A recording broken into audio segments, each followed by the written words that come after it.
अच्छा कल के सेशन में हमने वाइटल टैब जो वाइटल इन्फो जो है टैब उसको हमने देखा, उसको हमने स्टडी किया, उसमें क्या-क्या इम्पोर्टेंट चीज़ें हैं जिनको हमने लिखना होता है, टाइप करना होता है, कवर करना होता है। ठीक है, इसके बाद है वेरिएशंस। वेरिएशंस हमने तब यूज़ करने होते हैं जब हमारे प्रोडक्ट के एक से ज़्यादा वेरिएंट्स मौजूद हों। लेट्स से हम कोई ऐसा प्रोडक्ट जो है वो सेल कर रहे हैं जिसके डिफरेंट मॉडल्स हैं, ठीक है? लेकिन चीज़ एक ही है। जैसे कि अब क्लॉथ्स में आ जाते हैं। अब अगर बॉटल्स हैं, उसके साइज़ या कलर्स हैं, ठीक है? शूज़ हैं, उसके साइज़ या कलर्स हैं, तो वेरिएशंस तब यूज़ होते हैं, ठीक है?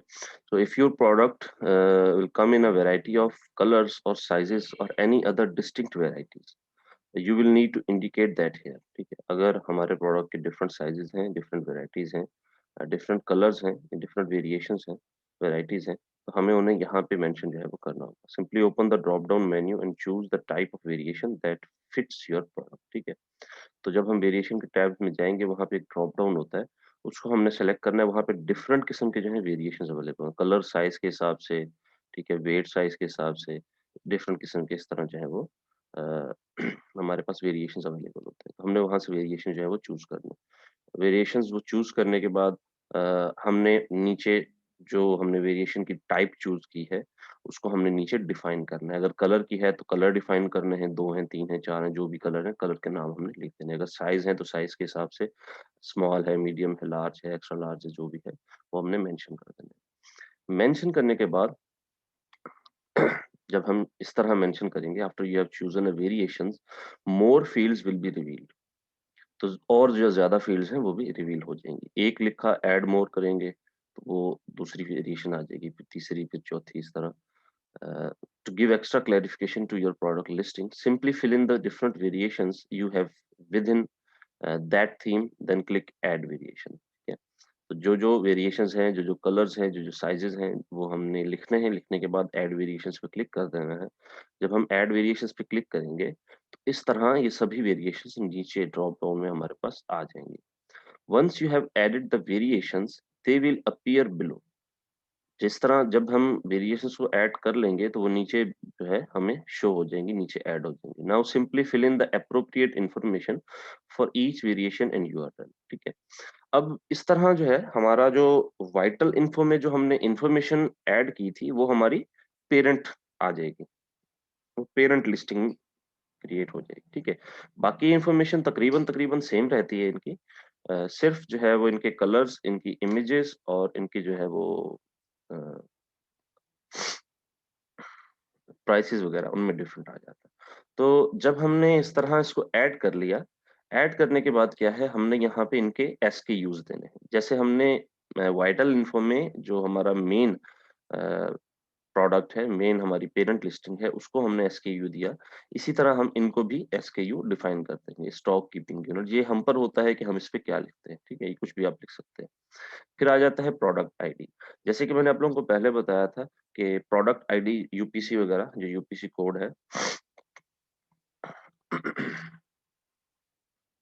इसको जो है वो यहाँ पे लिखना है और सभी वेरिएशंस के यूपीसी कोड्स डिफरेंट होंगे। अगर हमने एक यूपीसी कोड एक किसी प्रोडक्ट का लिखा है, लेट्स से उसका कलर व्हाइट था और उसका साइज़ था लार्ज, ठीक है? तो ये हो गया उसका एक यूपीसी। अगर कलर व्हाइट है और साइज़ स्मॉल है, उसका अलग यूपीसी लिखा जाएगा। उसकी वेरिएशन जब अलग ऐड होगी, उसका अलग यूपीसी जो है वो ऐड होगा। इनफैक्ट मतलब ये है कि जितने भी वेरिएशंस होंगे डिफरेंट साइज़ के हिसाब से, कलर के हिसाब से, वैराइटीज़ के हिसाब से, तो उन सभी के जो हैं वो जो बारकोड हैं, वो सभी डिफरेंट होंगे। तो यहाँ पे हमने वो बारकोड लिखने होंगे, ठीक है? वो यूपीसी है, वो ईएएन है, जो भी है, उसको लिखने के बाद यहाँ से उसको सेलेक्ट कर लेंगे कि हमने यूपीसी लिखा है या क्या लिखा है, ठीक है? फिर ऑब्वियसली इसकी कंडीशन आ जाएगी, न्यू है, यूज्ड है, फिर इसकी प्राइस आ जाएगी। ये सब लिखने के बाद जो है वो ये हमारा जो है वेरिएशंस का टैब क्लियर हो जाएगा, ठीक है? अच्छा, अब मुझे दूसरी असाइनमेंट ये ओपन कर लेने दें।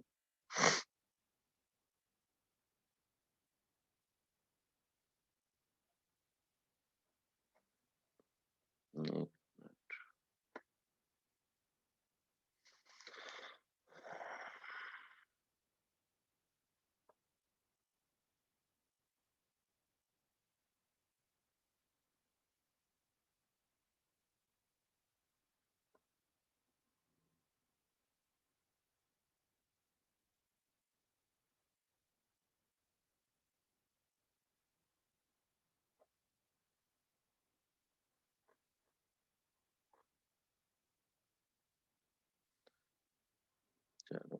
अब हम चलते हैं प्रोडक्ट लेबलिंग की तरफ। ये जो होता है यूपीसी वगैरह, इसको हम स्टडी कर लेते हैं।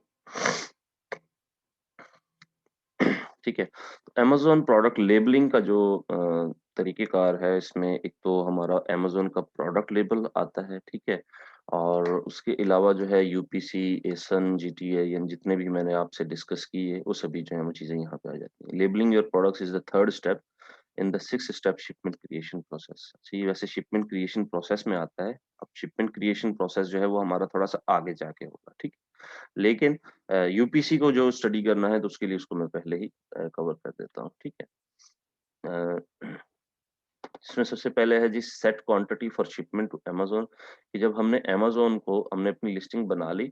लिस्टिंग बनाने के बाद हमने अपनी जो शिपमेंट है क्रिएट करनी होती है अमेज़न के लिए, कि हम अमेज़न को अपनी शिपमेंट भेज रहे हैं, हमारे प्रोडक्ट रेडी हैं एफबीए के लिए, और हम अमेज़न को जो है वो डिफरेंट उनके वेयर हाउसेज़ में अपने जो शिपमेंट है उनको भेजेंगे, ठीक है? Prepare your products for FBA shipping, label products, review shipments to Amazon, prepare shipment to Amazon, summary of shipment process, ठीक है? अब आ जाता है label products. Amazon systems are barcode driven. Amazon का जितना भी सिस्टम है ये बारकोड के थ्रू चलता है। ठीक है, बारकोड मैं आपको पहले बता चुका हूँ, ये एक कंप्यूटराइज़्ड जो है वो प्रोग्राम है, ठीक है? जिसमें डिफरेंट डेटा जो है वो प्रोवाइड किया जाता है। इसको स्कैन किया जाता है और इसी के अंदर जो है वो सारा एक कोड होता है। उस कोड के अंदर हमारा सारा जो है प्रोडक्ट का डेटा अवेलेबल होता है। Each product you send to a fulfilment centre requires a barcode so that it can be tracked throughout the fulfilment process. हर एक प्रोडक्ट जो आप अमेज़न के फुलफिलमेंट सेंटर पे भेजते हैं, उसको एक बारकोड की ज़रूरत होती है, ताकि वो ट्रैक हो सके, जितना भी फुलफिलमेंट का प्रोसेस है उसके अंदर। You have 2 options for labelling your products, use manufacturer barcodes या यूज़ अमेज़न लेबल्स, ठीक है? 2 किस्म के हमारे पास तरीके हैं। Product labeling seems innocuous. You have a product, that product has a barcode, and that's about as far as the labeling conversation usually goes. ठीक है? प्रोडक्ट लेबलिंग थोड़ा-सा अजीब-सा भी तरीकेकार हो जाता है कि आपने इतनी क्वांटिटी है, उसको सभी के प्रोडक्ट लेबल को प्रिंट किया, प्रिंट करने के बाद जो है उनको लगाया, ठीक है? लेकिन यू हैव अ प्रोडक्ट, आपके पास एक प्रोडक्ट है, जिसके पास बारकोड है और ये जो है बारकोड उसपे लगाना लेबल लगाना पड़ेगा। But in the world of Amazon, the product label and accompanying global trade item number are the atomic units that power the Leviathan that is Amazon's marketplace.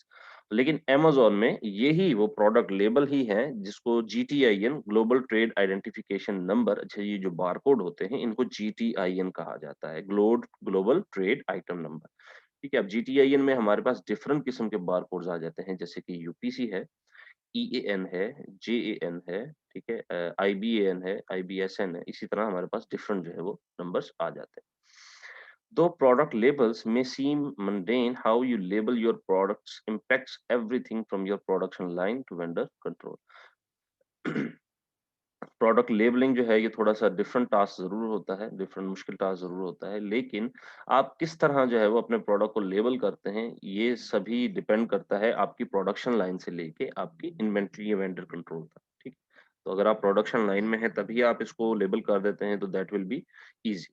इसीलिए जब हमारा प्रोडक्ट मैन्युफैक्चर हो रहा होता है, प्राइवेट लेबल में जब हमने अपने सप्लायर को कहा होता है जी आप हमारे प्रोडक्ट को मैन्युफैक्चर करें, उसकी प्रोडक्शन स्टार्ट करें, तो तभी हम जो है वो एक डमी लिस्टिंग क्रिएट करके इसके लेबल्स निकाल के उनको दे देते हैं, ताकि वो उसको मैन्युफैक्चरिंग या प्रोडक्शन के दौरान ही उसको लगा दें। This leaves you with two paths: make the correct labeling decision and spend your time on other, frankly more interesting aspects of growing your business, or ignore the correct strategies and face additional fees, slow or improper inventory receiving, and reduced control over your supply chain। ठीक है? तो ये जो चीज़ है, ये आपके पास 2 जो है वो रास्ते छोड़ती है। क्या है कि पहला कि आप खुद जो है वो करेक्ट लेबलिंग डिसीजन लें, ठीक है? अपना टाइम लगाएँ, अपने बिज़नेस को ग्रो करें, ठीक है? और जो दूसरी स्ट्रैटेजीज़ हैं, उनको जो है वो काम करें। या फिर ये है कि इग्नोर द करेक्ट स्ट्रैटेजीज़, कि आप खुद से इसको लेबल ना करें, अमेज़न को फी पे करें, अमेज़न इसको स्लोली प्रोसेस करेगा, आपकी स्लोली इन्वेंटरी को रिसीव भी करेगा। ठीक है? और सप्लाई चेन भी आपका स्लोली काम करेगा, ठीक है? क्योंकि अमेज़न में बहुत टाइम लगाना होता है इस पे। So whether you are just navigating the early stages of launching on Amazon or you are an Amazon veteran who never stopped to consider your options, we would like to help you live on the path of labeling. So why does Amazon care so much about labels? कि Amazon इतना फ़िक्र क्यों करता है labelling की? जो भी labels हमने लगाने होते हैं, इतनी अमेज़न फ़िक्र क्यों करता है? उसकी रीज़न क्या है? उसकी रीज़न ये है to understand why so many elements of your business on Amazon are impacted by your product labels, it's important to realize that Amazon has a massive data set of products. तो इस चीज़ को समझने के लिए कि इतने डिफरेंट एलिमेंट्स आपके business को क्यों इम्पैक्ट करते हैं, ख़ास तौर पे प्रोडक्ट लेबल्स की वजह से, इसकी रीज़न ये है कि इस चीज़ को समझना कि अमेज़न के पास एक बहुत बड़ा जो है वो डाटा सेट है प्रोडक्ट्स का, मैसिव है, बहुत बड़ा। So by various estimates, this ranges anywhere from 120 million to over 350 million products database. तो इसको अगर हम रेंज करें, इसको हम अगर एस्टिमेट लगाएं तो 120 मिलियन से लेके 350 मिलियन तक के प्रोडक्ट्स जो हैं वो अमेज़न के पास डेटाबेस में अवेलेबल होते हैं। So depending on which third party source you favor. As with any large data set, those products require some unique identifier so Amazon can maintain a marketplace that's non-duplicative in its assortment or at least attempt to do so with varying degrees of success. ठीक है? तो मतलब इतना बड़ा database होने की वजह से Amazon क्या है कि Amazon इतने बड़े डेटाबेस को सेट करने के लिए, उसको समझने के लिए, उसको ट्रैक करने के लिए जो है एक यूनिक आइडेंटिफायर जो है वो Amazon ने मेंटेन करवाना होता है ताकि मार्केट में कोई डुप्लीकेशंस ना हो, कोई असॉर्टमेंट ना हो, ठीक है? और सभी का जो प्रोडक्ट्स हैं वो तरीके से जो है वो चलते रहें, ठीक है? यही रीज़न है क्यों? क्योंकि एक बारकोड जब उसके ऊपर लगा होगा तो वो बारकोड डिफरेंशिएट कर रहा होगा हमारे प्रोडक्ट को दूसरे डिफरेंट प्रोडक्ट से। अगर एक ही प्रोडक्ट सेल किया जा रहा है और उसी को 16 लोग, 20 लोग सेल कर रहे हैं, तो वो एक ही प्रोडक्ट कंसीडर होगा, उसका एक ही बारकोड कंसीडर होगा, ठीक है?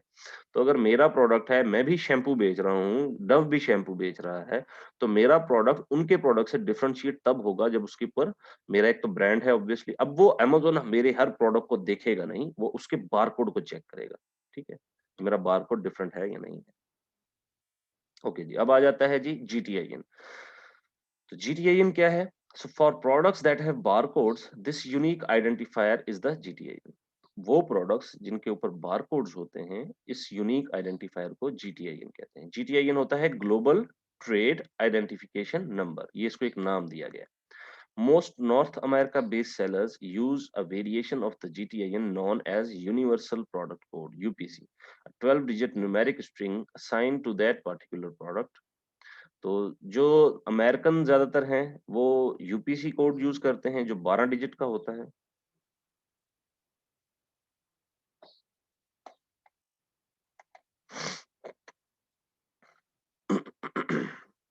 क्लास ले लें, हाल वाल बाद में हम कर लेते हैं।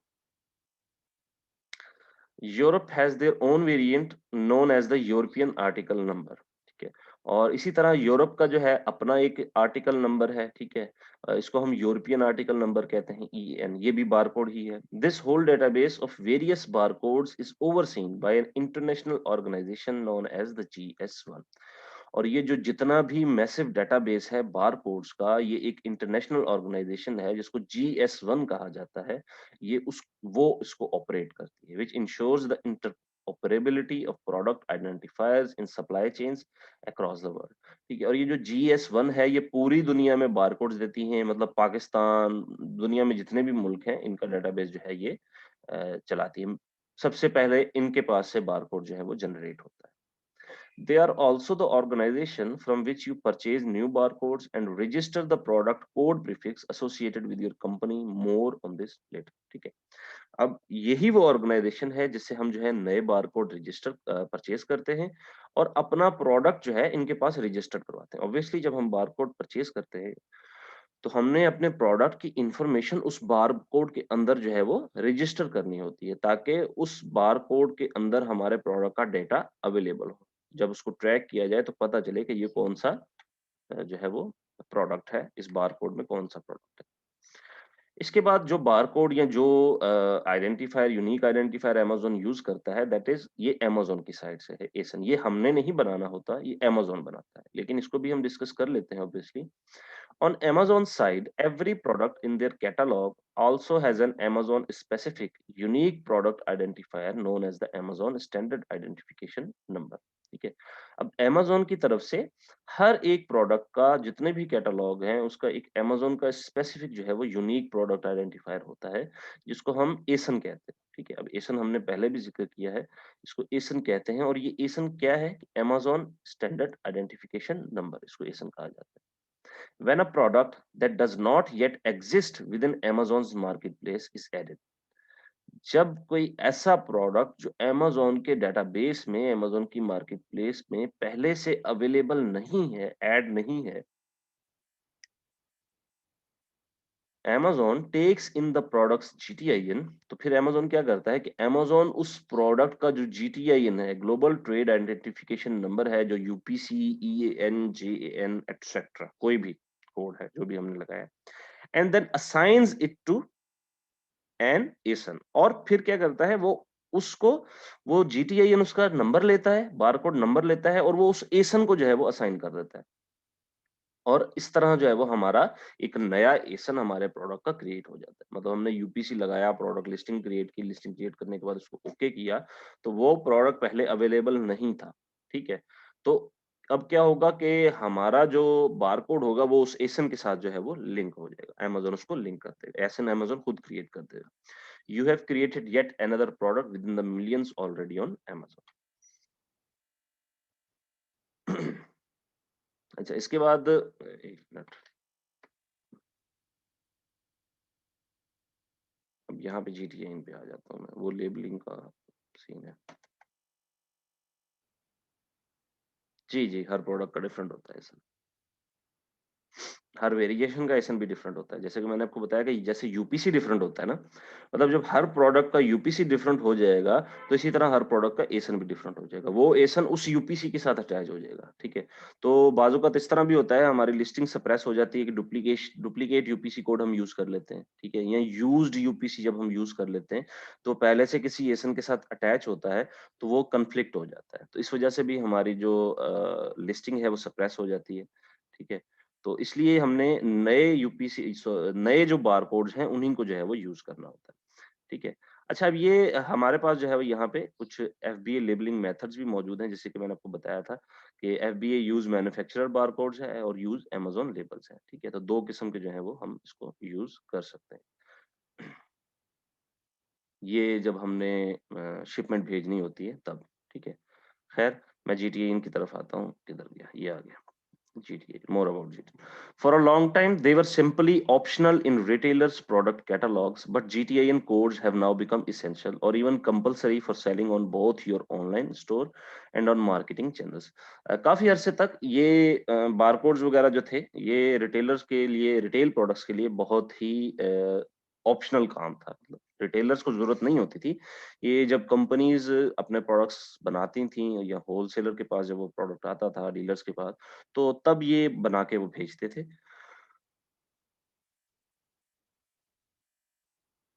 लेकिन जीटीआईएन कोड्स, जो अब जीटीआईएन है, ग्लोबल ट्रेड आइडेंटिफिकेशन नंबर, ये अब बहुत ज़्यादा एसेंशियल हो गए, बल्कि इसको एसेंशियल कहें कि कंपल्सरी कर दिए गए हैं for selling on both your online store and on marketing channels, ठीक है? इसको ताकि आप ऑनलाइन भी बेच सकें और अपने डिफरेंट जो है प्रोडक्ट सेल कर सकें। GTIN the key to successfully identifying your product. जो जीटीआईएन है, इसको इसको अगर हम तकिया कलाम या लक़ब के हिसाब से बात करें, तो इसको हम ये भी कह सकते हैं, the key to successfully identify your products, कि इससे हम अपने प्रोडक्ट्स को आइडेंटिफाई सक्सेसफुली कर सकते हैं, ठीक है? हमें कंफर्म हो जाएगा कि ये कौन-सा प्रोडक्ट है, बगैर उसके प्रोडक्ट को ओपन किए, लेबलिंग को ओपन किए, बॉक्स को ओपन किए, उसके ऊपर जो प्रोडक्ट कोड होगा, उसी से हमें पता चल जाएगा कि ये कौन-सा है। So GTIN, Global Trade Identification Number, is an international code for managing millions of product references worldwide। GTIN ये एक इंटरनेशनल कोड है जिससे जो लाखों प्रोडक्ट्स जो रेफरेंस हैं वर्ल्ड वाइड उनको मैनेज किया जा सकता है। Found in the barcode of a product it is generally composed of 13 digits, ठीक है। ये एक बारकोड होता है एक प्रोडक्ट का और ये 13 डिजिट जो है तकरीबन आमतौर पे 13 डिजिट पे जो है वो ये होता है। कुछ 8 पे होते हैं, कुछ 12 पे होते हैं, कुछ 14 पे होते हैं, ठीक है। However, depending on the type of product sold and the country of sale, its size can vary, ठीक है। लेकिन ये डिपेंड करता है कि किस तरह का प्रोडक्ट बेचा जा रहा है और किस कंट्री से इसकी सेल हो रही है, इसका जो साइज है वो वेरी करता है। Like UPC universal product code, ये एक 12 डिजिट का कोड है नॉर्थ अमेरिका के लिए। अगर नॉर्थ अमेरिका में प्रोडक्ट्स बनते हैं, सेल होते हैं तो उनके लिए ये यूज होता है। वैसे तो वर्ल्ड वाइड यही यूज होता है कि जब हमारा प्रोडक्ट अमेरिका में अगर हमने सेल करना हो तो यूपीसी उस पे यूज होता है। अगर हम यूरोप में अपना प्रोडक्ट सेल कर रहे हैं तो उसके लिए हमारा यूरोपियन आर्टिकल नंबर जो है वो यूज होता है, ईएएन जिसको कहते हैं, और ये 13 डिजिट का होता है। अब अगर आपका क्लाइंट यूरोप से है तो ईएएन लगेगा। अगर आपका क्लाइंट अमेरिका वगैरह से है, अमेरिका के कहीं भी किसी भी स्टेट से है तो यूपीसी लगेगा। फिर आ जाता है जेएएन, जापानीज आर्टिकल नंबर, एंड 8 और 13 डिजिट कोड फॉर जापान। अगर जापान की मार्केट प्लेस के लिए कोई प्रोडक्ट जो है वो किया जा रहा है तो उसके लिए जेएएन जो है वो जापान आर्टिकल नंबर जो है वो ये लगेगा। फिर आ जाता है ISBN, international standard book number, ठीक है। 10 और 13 डिजिट कोड फॉर बुक्स, ठीक है। बुक्स के ऊपर भी बार कोड्स लगे होते हैं, ठीक है। तो आईएसबीएन जो है ये बुक्स के लिए यूज होता है। ये मैं सिर्फ जिक्र कर रहा हूँ यहाँ पे, लेकिन हमारे ये काम का नहीं है क्योंकि हमने बुक्स बेचने नहीं है अमेज़न पे, ठीक है। फिर आ जाता है आईटीएफ। आईटीएफ होता है एक 14 डिजिट का जीटीआईएन। ये मल्टी पैक्स के लिए होता है। लेट्स से आपका प्रोडक्ट है, आपने आपके प्रोडक्ट के 20 जो है या 24 जो है वो उसमें प्रोडक्ट्स हैं, ठीक है। अब आपने 24 प्रोडक्ट को एक ही पैक में ऐड कर दिया है, ठीक है। तो उस एक पैक को एक आईटीएफ लगेगा, ठीक है। उस एक पैक को एक आईटीएफ लगेगा और ये 14 डिजिट का एक कोड होता है। अब इस पे मजीद इसको देख लेते हैं। GTI, the key to successfully identifying your products. How are they structured? किस तरह ये बनाए जाते हैं? Each GTIN is divided into 3 parts. हर एक GTIN जो है, जो भी बार कोड है, ये 3 डिफरेंट पार्ट्स में जो है वो डिवाइड किया जाता है। The first is the company prefix. जो पहला बार कोड है, जो पहला उसमें कोड होता है, अब 12 डिजिट का कोड है या 14 डिजिट का कोड है या 13 डिजिट का कोड है, तो उसमें से जो पहला प्रीफिक्स है वो 2 है या 3 डिजिट है। ये डिफरेंट जीटीएन के हिसाब से होता है, लेकिन उसका जो भी प्रीफिक्स है, अब ये प्रीफिक्स कैसे हैं मैं आपको बताता हूँ। ये देखिए 3 प्रीफिक्स आ गए। पहला प्रीफिक्स ये आ गया, दूसरा प्रीफिक्स ये आ गया, तीसरा प्रीफिक्स ये आ गया, ठीक है। इस तरह जो है वो ये काम करता है। तो मजीद इसको मैं आगे इलेबोरेट करता हूँ, ठीक है। So the first is the company prefix, the length of which is variable depending on the company's coding needs, ठीक है। अब पहला जो है ये कंपनी का प्रीफिक्स है कि किस कंपनी का प्रोडक्ट है ये, ठीक है। किस कंपनी का प्रोडक्ट है, मैन्युफैक्चरर कौन है। अब इसकी लेंथ जो है ये वेरी करती है कि किस तरह का कंपनी की जो है वो कोडिंग की जरूरत थी। The second part is the reference number. जो दूसरा पार्ट है वो है एक रेफरेंस नंबर जो कि असाइन किया जाता है कि ब्रांड का ओनर कौन सा है, ठीक है। कि इस ब्रांड को किसने बनाया है, ठीक है। एक होता है मैन्युफैक्चरर, एक होता है ब्रांड ओनर, ठीक है। ब्रांड ओनर मैं हूँ, मैन्युफैक्चरर हो सकता है कोई और हो सकता है कि मैं मैन्युफैक्चरर ना हूँ, जस्ट मेरा ब्रांड हो और मैं मैन्युफैक्चर कहीं और से करवाता हूँ। And the third is a digit calculated automatically. और तीसरा डिजिट जो है ये ऑटोमेटिकली कैलकुलेट होता है based on the first 12 digit, so to avoid entry error, ठीक है। ताकि एंट्री एरर जो है उससे अवॉइड किया जा सके, ये एक ऑटोमेटिकली क्रिएट होता है। How do I get this code. अब सवाल ये पैदा होता है कि हमने जीटीए इनको स्टडी तो कर लिया, इसको देख लिया कि ये क्या चीज है, लेकिन मैं इसको हासिल कैसे कर सकता हूँ, मैं कहाँ से ले सकता हूँ। मैं एक ब्रांड ओनर हूँ या मेरा क्लाइंट है, उसको नहीं पता कि वो यूपीसी कहाँ से परचेज कर सकता है, या मुझे अभी नहीं पता कि मैं यूपीसी सॉरी जीटीआईएन कहाँ से परचेज कर सकता हूँ। तो इसके लिए क्या है, the GTIN code is created by the brand owner. जो जीटीआईएन कोड है ये ब्रांड ओनर के जरिए जो है वो क्रिएट किया जाता है, मैन्युफैक्चरर का नहीं क्रिएट किया जाता। This concerns the manufacturers, importers, wholesalers and distributors। और ब्रांड ओनर से मतलब ये है मैन्युफैक्चरर, इंपोर्टर, होलसेलर या डिस्ट्रीब्यूटर कोई भी हो सकता है। For this code to be as relevant as possible, A new GTIN must be generated whenever any attributes are changed, for example, brand, style, quantity, size, color, etc. ठीक है। और इस चीज के लिए, इस चीज को रेलेवेंट के लिए, इस कोड के लिए ये है कि हर दफा एक नया जीटीआईएन जो है वो जनरेट किया जाएगा जब भी आपके प्रोडक्ट में कुछ भी चेंजेस होती हैं। लेट्स से आपका प्रोडक्ट जो है वो अपग्रेड हो गया, एक नया मॉडल आ गया, ठीक है। अब अगर उसमें कोई चेंजेस हुई हैं ब्रांड के हवाले से, स्टाइल के हवाले से, क्वांटिटी, साइज, कलर, कुछ भी, तो हमें उसका जीटीआईएन चेंज करना होता है। If you are a reseller, your supplier must give you the GTIN code of the products you sell. तो अगर हम रीसेलर हैं, मतलब अगर हम होलसेलर पे काम कर रहे हैं या हम एक ऐसा प्रोडक्ट सेल करने जा रहे हैं जो पहले से ही मार्केट में लॉन्च है, पहले से ही उसका ब्रांड, उसकी कंपनी जो है वो डिफाइन की गई है, रजिस्टर्ड है, तो उसी प्रोडक्ट को मैं सेल करना चाहता हूँ, तो मुझे जीटीआईएन की जरूरत नहीं होगी, उस पर जीटीआईएन पहले से ही लगा होगा। ठीक है, भले ही वो अमेज़न पर पहले अपलोड ना किया गया हो प्रोडक्ट, लेकिन उसपे जीटीएन ज़रूर होगा। वो जीटीएन हम सप्लायर से ले लेंगे, भई आप अपना इसका जीटीएन बता दें क्या है। तो उस जीटीएन को फिर हम ऐड करेंगे, अगर पहले से वो अमेज़न पर ऐड नहीं है तो, ठीक है। However, if you are selling a group of products, you need to create one yourself. लेकिन अगर हम डिफरेंट जो है वो प्रोडक्ट सेल कर रहे हैं, ग्रुप ऑफ प्रोडक्ट सेल कर रहे हैं, तो हमें जो है वो खुद क्रिएट करना होता है इसका GTN. So the GTN family of data structures, अब ये जीटीएन 12 डिजिट का, जिसको यूपीसी कहा जाता है, ये 12 डिजिट का है। फिर जीटीएन 13 डिजिट का है, जिसमें यूरोपियन आर्टिकल नंबर या यूसीसीसी जो है इसमें शामिल होता है। ये भी 12 डिजिट, ये 13 डिजिट का आता है। फिर जीटीएन 8 डिजिट का होता है, ये भी यूरोपियन आर्टिकल नंबर या यूसीसी 8 में आता है। फिर जीटीएन 14 डिजिट का नंबर है, जिसको जीएस 1 128 या और आईटीएफ 14 कहा जाता है, ये आ गया, ठीक है। अच्छा, अब जो है टाइप्स ऑफ जीटीएन हम देख लेते हैं। जो टाइप्स हमारे पास जीटीएन की एग्जिस्ट करते हैं, उनको जो है वो हम देख लेते हैं। पहला आईएसबीएन की बात कर लेते हैं, इंटरनेशनल स्टैंडर्ड बुक नंबर, ठीक है। अब ये इंटरनेशनल स्टैंडर्ड बुक नंबर, इसी से हमें पता चल रहा है कि ये जो बारकोड है ये बुक्स के लिए यूज किया जाता है, जो कमर्शियल बुक्स होती हैं उनको आइडेंटिफाई करने के लिए यूज किया जाता है।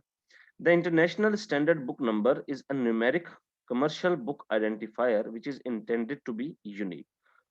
Publishers purchase ISBNs from an affiliate of the International ISBN Agency, and ISBN is assigned to each separate edition and variation of a publication. ठीक है। अब इंटरनेशनल स्टैंड आईएसबीएन नंबर जो है ये एक न्यूमेरिक है, कमर्शियल बुक्स के लिए यूज किया जाता है, और ये इसलिए लगाया जाता है ताकि यूनिकनेस जो है बुक की वो बरकरार रहे। तो जो पब्लिशर्स होते हैं वो आईएसबीएन परचेज करते हैं किसी एफिलिएट आईएसबीएन एजेंसी से, ठीक है, और वो आईएसबीएन जो है वो असाइन करती है हर एक सेपरेट एडिशन या हर एक वेरिएशन जो है पब्लिकेशन की, उसको अलग आईएसबीएन जो है वो असाइन करती है। मतलब आपकी एक साइंस की बुक है, उसका पहला एडिशन है, उसका आईएसबीएन और होगा, सेकंड एडिशन आईएसबीएन और होगा, थर्ड एडिशन आईएसबीएन और, असल में आता है ना अक्सर फोर्थ एडिशन, फिफ्थ एडिशन, तो उनके आईएसबीएन चेंज होते हैं। Okay. So next one is the UPC, Universal Product Code.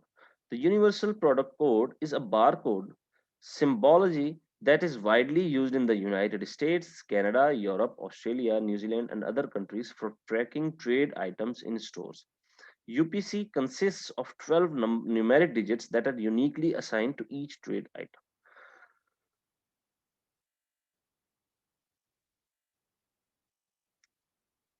जो यूपीसी बारकोड है ये बहुत ज्यादा यूज होने वाला है, सबसे ज्यादा यूज होने वाला यूपीसी है, ठीक है। United states, Canada, Europe, Australia, New Zealand वगैरह वगैरह हर जगह जो है वो यूज होता है। तो जब हम यूरोप में आ जाएं, यूरोप में यूपीसी भी यूज होगा, ईएन दोनों यूज होंगे, ठीक है, यूरोप के प्रोडक्ट के लिए, और यूपीसी भी और ईएन भी। UPC consist of 12 numeric digits that are uniquely assigned to each trade item. तो यूपीसी जो है 12 न्यूमेरिक डिजिट पे होता है, जो हर एक ट्रेड आइटम, हर एक प्रोडक्ट को यूनिकली असाइन किया जाता है। European article number. The European article number EAN is a barcode standard, a 12 or 13 digit product identification code. ये 12 या 13 डिजिट का जो है वो एक आइडेंटिफिकेशन कोड होता है। Each EAN uniquely identifies the product, manufacturer and attribute. काम सभी का सेम है, इनके नाम डिफरेंट है, इनके साइजेस डिफरेंट है। The EAN is printed on a product label or packaging as a barcode. ठीक है, ये पैकेजिंग के ऊपर जो है इसको लगाया जाता है, ठीक है, या प्रोडक्ट लेबल के ऊपर जो है इसको लगाया जाता है, ताकि इसको पता चल सके, इसको ट्रैक किया जा सके। मतलब ये ऐसा नहीं है कि प्रोडक्ट के ऊपर आप लगाएंगे, जो प्रोडक्ट की पैकेजिंग है उसके ऊपर जो है वो हमने इसको लगाना होता है। Japanese article number. The JAN code for Japan is exactly the same as the EAN code for Europe, except JA means Japan and E indicates Europe. So it is also more commonly known as the barcode number, which equates to a 13-digit number. तो JAN और EAN ये दोनों same ही हैं, लेकिन सिर्फ J और E का फर्क है कि J जापान को जो है वो करस्पॉन्ड करता है और E जो है वो यूरोप को करता है। ठीक है, बाकी इनका काम सेम है, बाकी वो सब चीजें 13 डिजिट का नंबर है, यूनिकली आइडेंटिफायर है एंड ऑल दीज। इसके बाद है आईटीएफ। आईटीएफ इंटरलीव्ड 2 ऑफ 5, इसको नाम दिया गया है इंटरलीव्ड 2 और 5।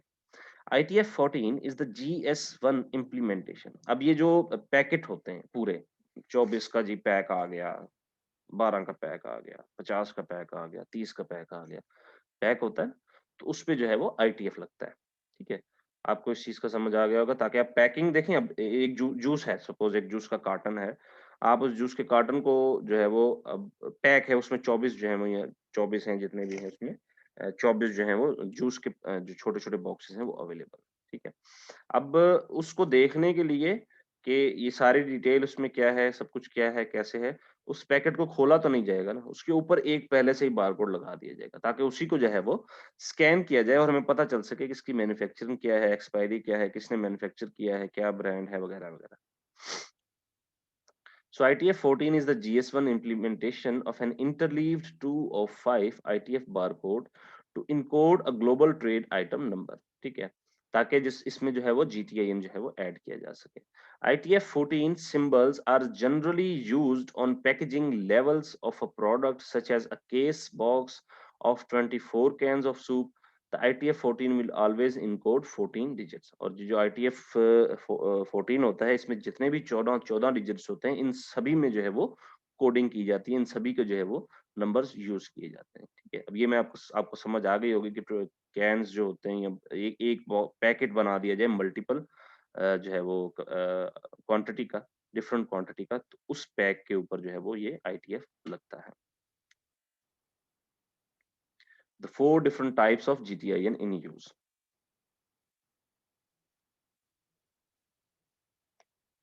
4 different types GTIN के जो यूज में है। GTIN 8 mostly used as EAN8 barcodes।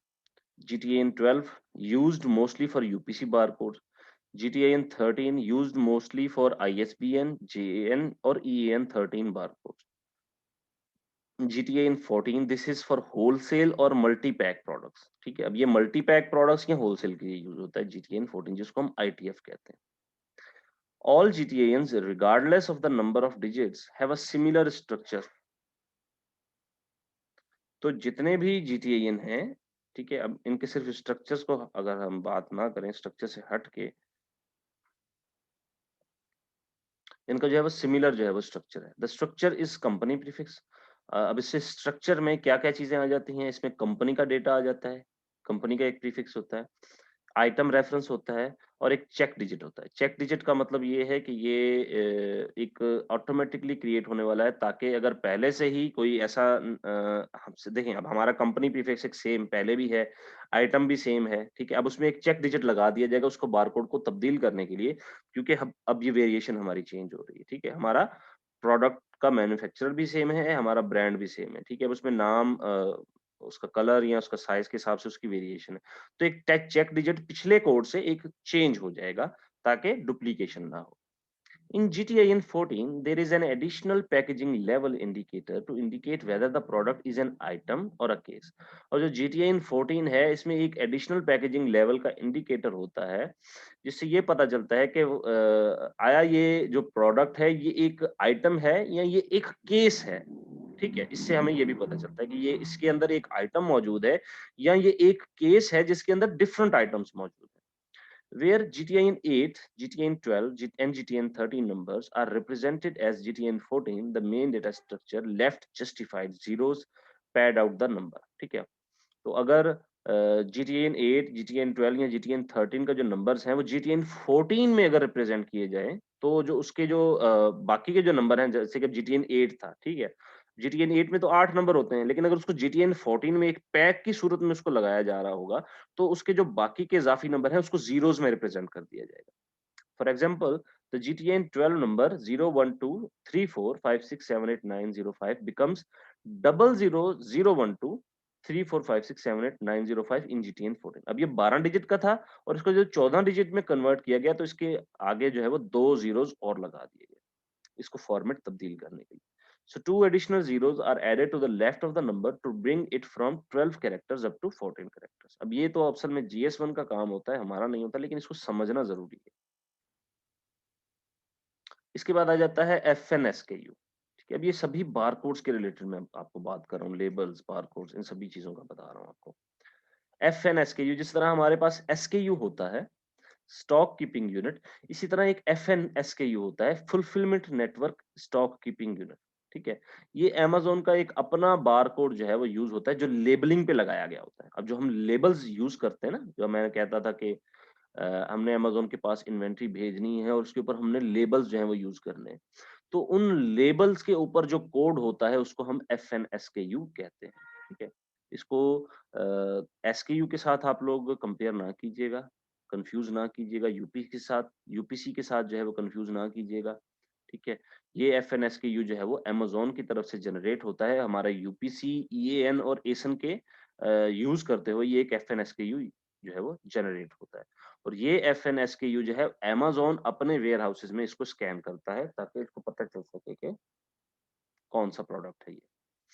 Fulfilment network stock keeping unit refers to the Amazon's own barcodes used for labeling your products to track items.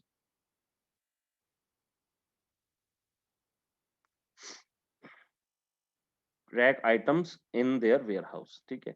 तो FNSKU जो है ये refer है Amazon के अपने बारकोड की तरफ, जो कि यूज़ किया जाता है आपके प्रोडक्ट को लेबल करने के लिए ताकि उसको जो है ट्रैक किया जा सके विद इन द वेयरहाउस। अ, नहीं, मैं इसको आपको आपको समझाता हूँ, सिंपल समझा देता हूँ।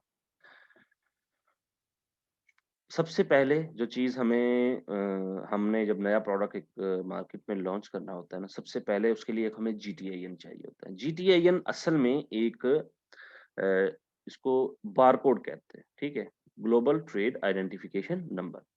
कोई डिफ़िकल्ट नहीं है, मुझे भी स्टार्ट में लगा था कि डिफ़िकल्ट है, लेकिन बहुत आसान है, मैं समझा देता हूँ। तो GTIN जो है हमने अपने प्रोडक्ट पे लगाना है। अब हमारा प्रोडक्ट कैसा है, किस मार्केट में है, उसके हिसाब से हमारा GTIN वेरी करेगा। मतलब वो यूपीसी लगाना चाहते हैं, EN लगेगा, JN लगेगा, क्या लगेगा, ठीक है? ये एक चीज़ तो ये कवर हो गई। ये हमने परचेज़ कर लिया, उसको हमने लगा दिया। जब हमने उसको लगा दिया तो उसके साथ हमारा प्रोडक्ट जो है उसके साथ एक एसन जो है वो अमेज़न अटैच कर देगा। ये अटैच हो गया हमारे यूपीसी या हमारे जीटीएन के साथ एक एसन जो है वो अटैच हो गया। ये हमारी लिस्टिंग बन गई। इतना काम। अभी यहाँ तक आप सोचें। ये जब लिस्टिंग बन गई तो हमने क्या करना है, हमने लेबल्स को प्रिंट करना है। अब हमने अपने इन्वेंटरी जो है वो अमेज़न के वेयरहाउस में भेजनी है। तो हमने उन लेबल्स को प्रिंट करना है। उन लेबल्स के ऊपर एक अलग से बारकोड अमेज़न जनरेट कर देता है, ठीक है? और उस बारकोड का नाम जो है वो FNSKU है, सिंपल, ठीक है? कोई इसमें मुश्किल नहीं है, ठीक है? अब उस यूपीसी और एसन को लेते हुए अमेज़न एक नया FNSKU हमारे लिए जनरेट कर देगा ताकि हमारा प्रोडक्ट जो है वो अमेज़न के वेयरहाउस में ट्रैक हो सके, ठीक है? ये FNSKU हर प्रोडक्ट का डिफरेंट होता है। अब मैं इसकी एक और रीज़न बता देता हूँ आपको। ठीक है। इस FNSKU में हमारा ब्रांड, हमारा स्टोर इस सब का नाम आएगा, ठीक है? अब लेट्स से मैं ये कहता हूँ आपको कि डव शैम्पू है, ठीक है? डव शैम्पू अमेज़न जो है, अमेज़न पर बिक रहा है। क्या समझ नहीं आई? बताइएगा क्या समझ नहीं आई, मैं बताता हूँ।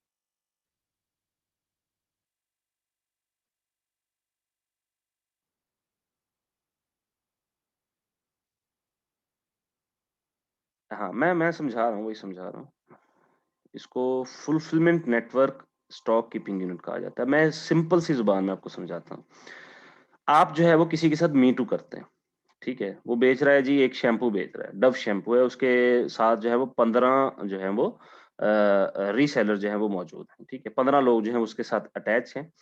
अब उन 15 की इन्वेंटरी अमेज़न के पास जा रही है ना, एफबीए कर रहे हैं वो। अब अमेज़न किस तरह हमारी क्वांटिटी जो है वो हमने 100 भेजी, किसी और ने 500 भेजी, किसी और ने 1000 भेजी, किसी और ने 200 भेजी, किसी और ने 300 भेजी। अब प्रोडक्ट तो एक ही है, तो अमेज़न उसको डिफरेंशिएट कैसे करेगा? उसको डिफरेंशिएट अमेज़न करेगा एफएनएसकेयू से।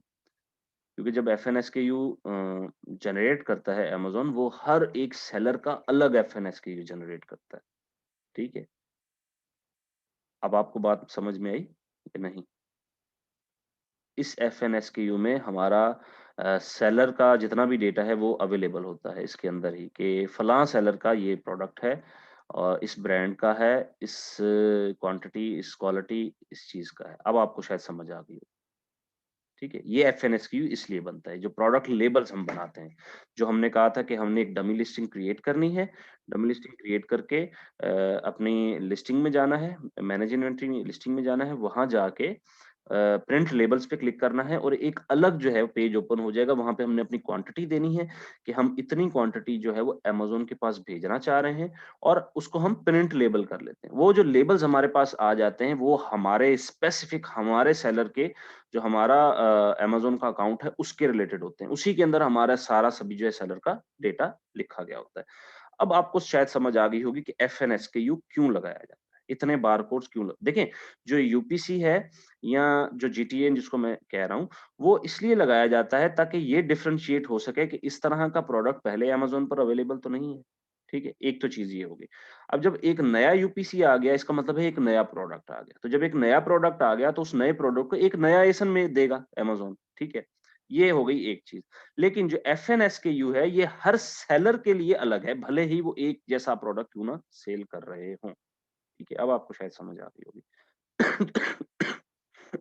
तो एफएनएसकेयू हर एक सेलर जो एफबीए कर रहा है उसके लिए ये चेंज होगा। इसमें सेलर का डेटा भी लिखा गया होता है।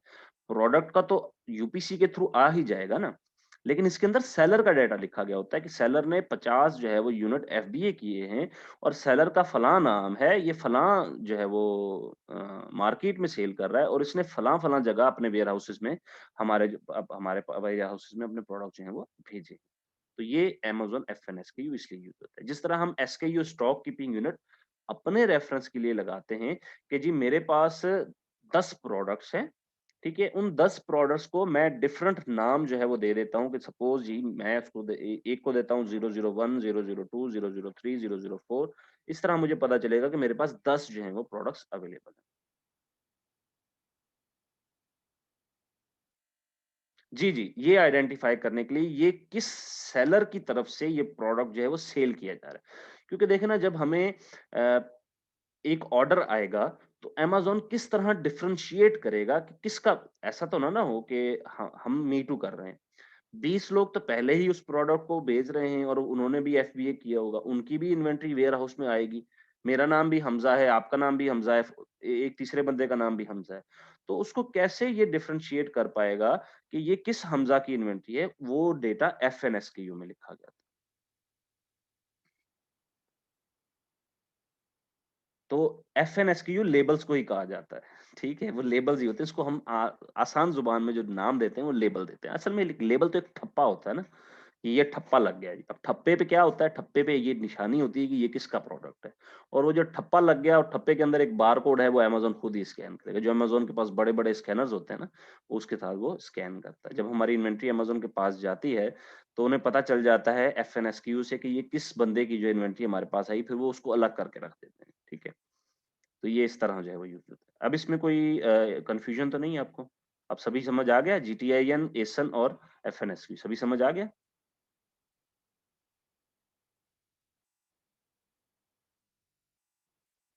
Okay, okay, good.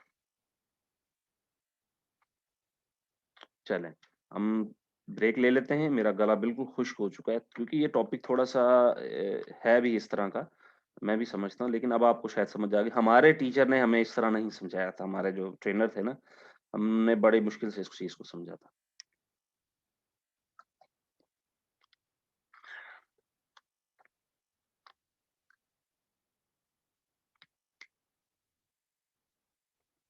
एक छोटी सी ब्रेक लेते हैं, उसके बाद जो है फिर इसको स्टार्ट करते हैं, ठीक है?